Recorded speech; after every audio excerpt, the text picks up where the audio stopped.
Good morning to you, Jason here, Birchfield Family Farm, Oxford, Ohio.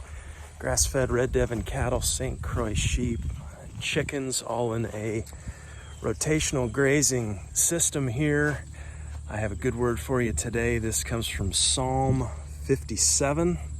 I will praise you, O Lord, among the nations. I will sing of you among the peoples. For great is your love, reaching to the heavens. Your faithfulness reaches to the skies. Be exalted, O God, among the heavens. Let your glory be over all the earth. I have waited about 6 weeks for this day, and it is finally here. I'm incredibly excited for today's video. We're going to put some grazing animals, our cattle and our sheep, on this cover crop quarter-acre plot that we did as a little test experiment. Let's get after this and let's see how this goes here.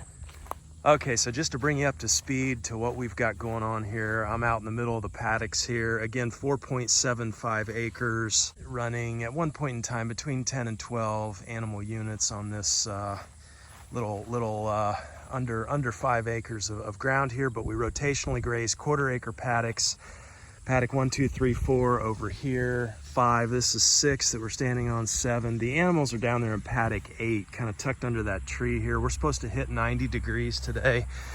So, it's important, especially for the cattle, that you give them shade. Sheep, not so much. I can see sheep are over there as well, but normally they're out and about regardless of what's going on with sunshine temperature. 9, paddock 9, 10, and 11. 11 is where we did this cover cropping. Look at this stuff. I mean, it is just, it's a jungle in there, and I love it. I mean, there's just all kinds of stuff. It's just exploded, mustard and buckwheat and sorghum and brassicas, and we'll get in there and get in the mix here. But basically, I wanted to say what we're going to do here is we've come very, very quick. We did a quick pass on this is the fourth time through the rotation of the season here, and I decided, at the beginning of drought, we hit a drought there early to midsummer, and at the beginning of the drought, we went very quick and just skipped them through these paddocks, and that was a really good move.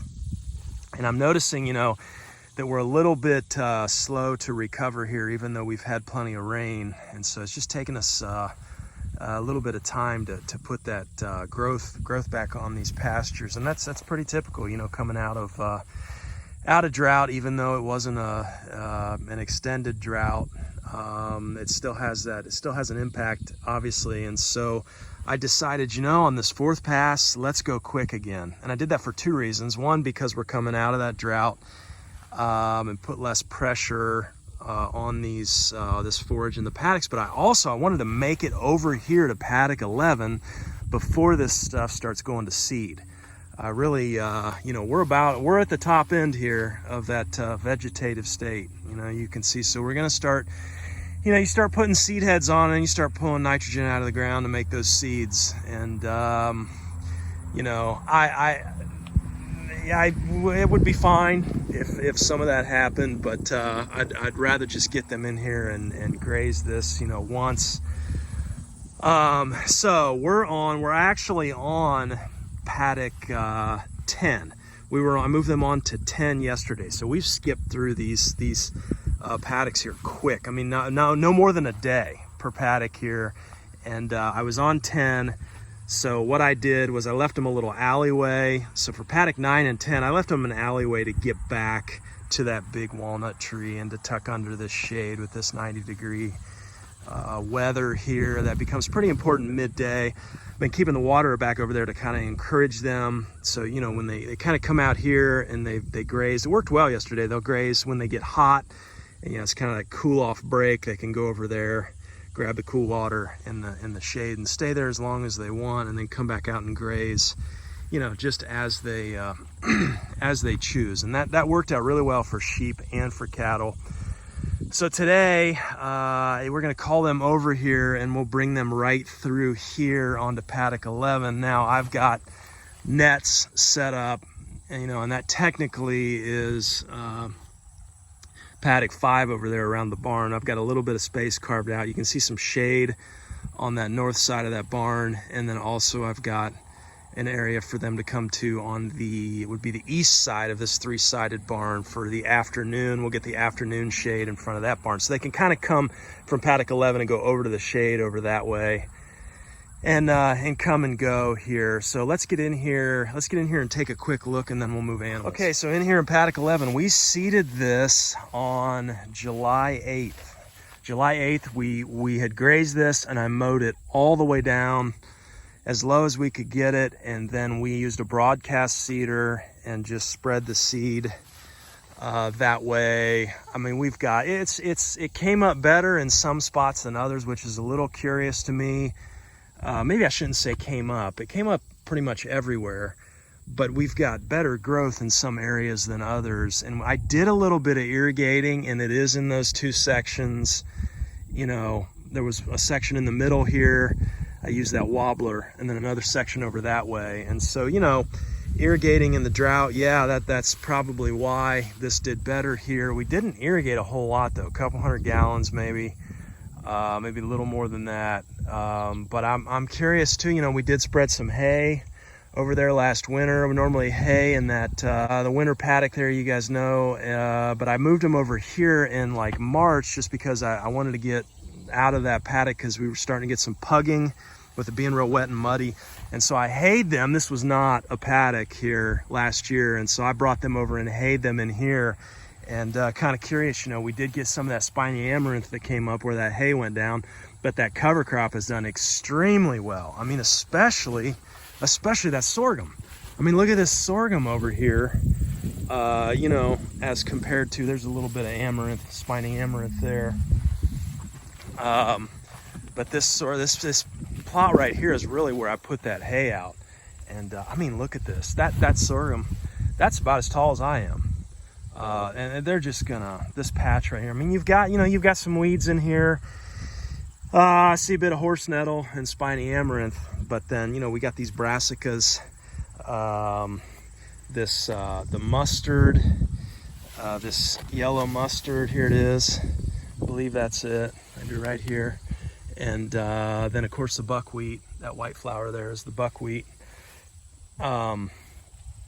Yeah, there's so, you know, pretty good variability here. Not really sure if it's the irrigation or the extra nitrogen from where I had put that hay out and they've manured on it. Regardless, it's definitely thicker down that way. Now we do still have some growth over here, but you know, I mean, look at this sorghum here, you know, as compared to that stuff we just looked at. So pretty huge variability in the growth. You can see this stuff here is just not near as vigorous. But I know we still got stuff out because, you know, there's a sorghum, there's a buckwheat, you know, very small. So I don't know, maybe moral of the story, if you could set up a bit of irrigation. I mean, you know, anything that you're trying to start in drought, it's going to be challenging. But anyway, that's what we've got here. So just over 6 weeks and a day it's been since we broadcast this seed here. Let's get animals moved, and I'm super curious to see how they interact with this paddock here. Okay, here we go here. Everybody's ready. Coming off of 10 onto 11. Oh, they're gonna love this. Look at that, going right for that sorghum. LP hitting it, topping it right off. I would say out here, I would imagine we'll get at least a couple of days out of this before we would even take half. And hopefully, I'm very hopeful for at least one more grazing on this stuff. Again, this was a mix from green cover seed. We combined 2 mixes. There, look at him, look how tall that is. Combining that, it was a warm season soil builder and a warm season grazing mix. It's I'm not affiliated with green cover seed. I've just had really good luck with their seeds, and I would recommend them. I've been watching some of Dave Brandt's stuff here lately though, and he's more local to my area. His company, I should say, Walnut Creek Seeds, I think. and I have yet to kind of investigate them, but I would rather buy the seed source locally here in Ohio. So we'll see where that goes. Look at this. These sheep, I think, honestly, I think these sheep, they're gonna get lost in this stuff. They're gonna have to like eat tunnels through this here. So now with this lush green stuff here, one thing I'm definitely gonna be certain of is to keep our mineral over here. That mineral has magnesium. Don't want to fool around with any of the grass tetany. You know, with all this rain, everything's real green. So got to make sure we're getting that magnesium to cattle. Sheep we've not had any trouble with. Look at this, amazing. These guys are just digging right in. Let's see what everybody's going for here. M's hitting that sorghum. Yeah, they're loving that sorghum. Sheep, same with sheep. Look at sheep topping that sorghum. Loving it. Looks like we're gonna have some trample, quite a bit of trample here too, as they make paths through this stuff. Pretty interesting, you know, sheep are going for the bigger stuff here, and cattle are kind of more out. But oh, everybody's loving it. This is probably, I would say this is the best grazing we've had all season. Pretty incredible. I was reading, came across some information on bricks, plant bricks. I thought that was pretty curious, that information. You know, of course, bricks is just the measure of sugar that's in a plant, and or sugar that's in really anything else. You know, you can measure bricks and honey or maple syrup, but this was saying, you know, this was advocating for afternoon and evening moves, saying that you can increase your daily gains on your livestock just by moving when plant bricks are higher, and those bricks are higher when you get into more of the sunshine. You know, so that'd be afternoon and evenings even. That plant bricks goes up. It fluctuates throughout the day is the point. But this was saying if you can increase plant bricks from 5% to 15%, you will see additional livestock gains. Additional livestock gains of 1 pound per day from 5 to 15%. There's you know, some debate amongst bricks. Some people love it, some hate it, thinking that, you know, it does fluctuate, so it can be a little harder to nail down. But we do have a refractometer, kind of play around with that. Need to play around with that a little bit, but I thought that was an interesting fact, you know. So just point is just changing the time of day that you move can result in higher gains with the higher bricks. So, all right, so cattle kind of doing what they initially do, which is go around the perimeter, kind of find their boundaries here initially. Cattle will do that, but I would imagine we'll end up back here in the middle where all this lush growth is. I mean, this stuff, you can see it's even knee high where it's not as big, and super cool. Let's check back in a little bit. Yeah, Sam just was pointing out this is looks like a sunflower from the mix here. Look how big that's gotten. You know, again, that's some kind of amaranth there. You know, the other thing I forgot to mention too is this whole area is just busy with pollinators. I mean, all the time, hitting that yellow mustard, that buckwheat, and you know, lots of moths, butterflies, different types of bees. We've seen, of course, the honeybees are over here, and hopefully, you know, they're packing our hives with pollen and honey from this mix here, but also just a diverse array of pollinators that we're seeing out here. Okay, we're out here almost a couple hours later, checking back in, and yeah, you know, this is really curious to me. Not a single bull, cow, heifer, or sheep has gone back over to shade. It's not a cool day. Okay, we're mid 80s now, looking to get up around 90 here. Where it's midday, the sun's beating down, and we're about 60% humidity. I mean, I'm sweating. It's hot, and you know, normally these cattle be in the shade, they'd be sucking air. You know, and I know heat stress. You know, I see them every day, so you know, kind of stick that neck out. And again, the cattle stress way before the sheep do, and they stick that neck out, and they start the breathing starts going up. Especially our young one, Joy Calf, right there. I tell you, she's got that. She's younger, so she's still got that hair coat on. Ugh. But you know, looking at her, one of the first signs too is they'll slobber, and you know, I don't see that. I mean, I don't see any slobber coming out of her. This is curious to me. So much so that let's grab that compost thermometer and let's see if we can get a reading on that differential between the soil temp on this here and that Paddock 10 we just came off of. Okay, this is Paddock 10, what we just came off of, 11 with the cover crops we went on to. Let's, again, full sun. Let's take this soil temp here. Here's a spot that doesn't have a whole lot of cover. And I'm gonna mark that to make sure we go in the same depth. Let's see what we got here. About 74 degrees. Let's go take the temp on this Paddock 11. Okay, so right in the thick of it here, let's see what we got. 64, so about a 10 degree difference here in soil temperature at about midday. And isn't that intriguing? You know, that's just what these livestock need on a 90-degree day.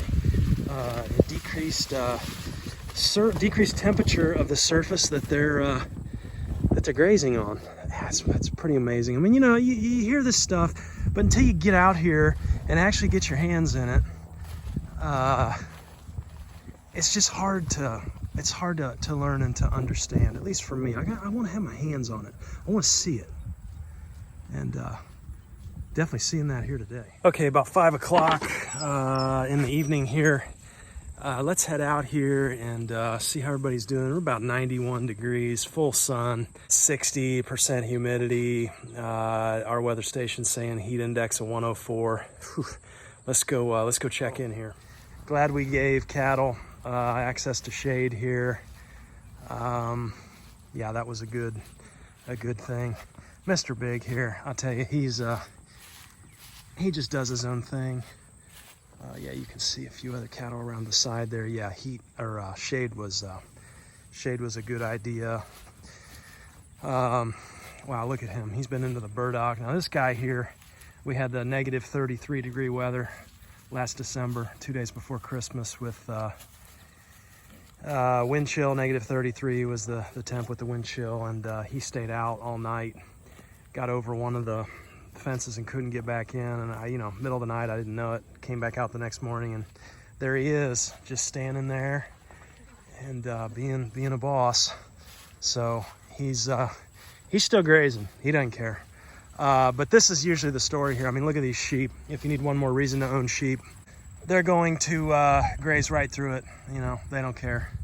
And so kind of the difference here you can see between sheep and cattle. But you know, they've grazed a lot of this, and I really do think that decrease in the surface, the soil temp anyway that we took, we saw that 10 degree difference, probably even greater difference now that we're into the early evening here. But you can see, you know, a lot of this has been eaten down. We got quite a bit of trample as well. See what sheep are doing over here. Oh yeah, those mamas back there are just loving life. Look at her with her head up in the air. She's loving it. Just ruminating off in Nana land there. Yeah. This is great. So warm season cover crops here, I would deem this a huge success here this year. It's just been so fun to work with this, and just to do something where you're generating life, right? You're generating soil. And advantages to this, I think, the obvious one is there's just more biomass. You guys know that I'm all about minimal input ag and minimizing inputs, and I'm all about perennial pasture, don't misunderstand me. But the biomass that we put on here just far exceeded what the perennial pasture could produce. And it's not just about that increased production, though. The big advantage here is, the main one is that we're building organic matter in the soil. Why is this important? Well, drought really drove us into this search, right? And it drove us to ask these questions of how can we build soil organic matter, because for every 1% increase in soil organic matter, we hold an additional 20,000 gallons of water in the soil. We hang on to that water. As Gabe Brown says, it's not about how much moisture you're getting, it's about how much you're hanging on to. And so that really caught my attention through this this early spring and midsummer drought that we went through. So, the microbial community, you've got this diversity of plants, and they've proven now that will bring you a diversity of microbes, which are working to build humus in the soil. That soil organic matter, that I used to, and this has been this whole shift in thinking, okay? And what do I mean by that? Well, I used to think that, to build soil organic matter, we were adding manure. That's what we had to do. We had to add compost or manure, and that was what was really going to build that soil when you talked about soil organic matter. And that you can do that, but it's incredibly cumbersome, and you have to add a lots of material. And they've proven this promoting microbial diversity in the soil, that building soil organic matter can be done between 5 to 30 times faster by developing this and really farming. We're farming this microbial community. Used to think that it was about grass, right? That, well, we're not beef or sheep farmers, we're grass farmers. Well, now it's like, no, I'm farming microbes, and the microbes are taking care of the plants.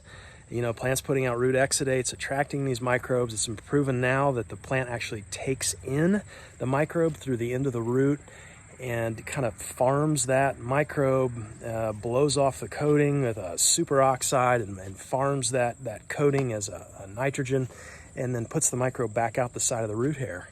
Fascinating, right? And that's how soil organic matter is really built the quickest. And so I think that's kind of what it has turned into here for us, but all these other benefits as well. I do think that decreased soil temperature that we proved today, we took a measurement between the two paddocks, and 10 degrees cooler, around the noon hour there, 10 degrees cooler on that cover crop patch. So increased biomass, decreased soil temperature, increased microbial activity. These are all advantages. Disadvantages, we had to take the paddock out of production. I had to skip over, and with these guys, I wasn't able, obviously, to graze that on that last pass. And this paddock 11, to be fair, we did run meat birds out there on that paddock as well. So it did have some extra nitrogen, which may be another reason we're getting that boost and that extra growth in some of the areas that we saw. But we'll definitely do this again, asking questions now like, what about cool season covers? How do we do that? You've got cereal rye, hairy vetch. How do we do that? Could we graze that early? In the spring, could we continue to graze through the winter even? Say while it gets muddy and puggy, could I pull them off and maybe get a few days grazing over here in the paddocks? I don't know. I was just reading an article this morning about mixing up warm season and cool season covers. That was interesting, kind of saying that, those warm season right now take off, get that root mass established, and then those cool season will kind of start to come on. And you're going to hold that soil. You're going to cover that soil and hold it in place through the winter when you get the blowing and everything else going on. So pretty interesting here. I'm a cover crop fan now. no doubt about that. So thanks for hanging with us today. Hope you're at peace today. Be blessed, and we'll talk to you next time. Take care.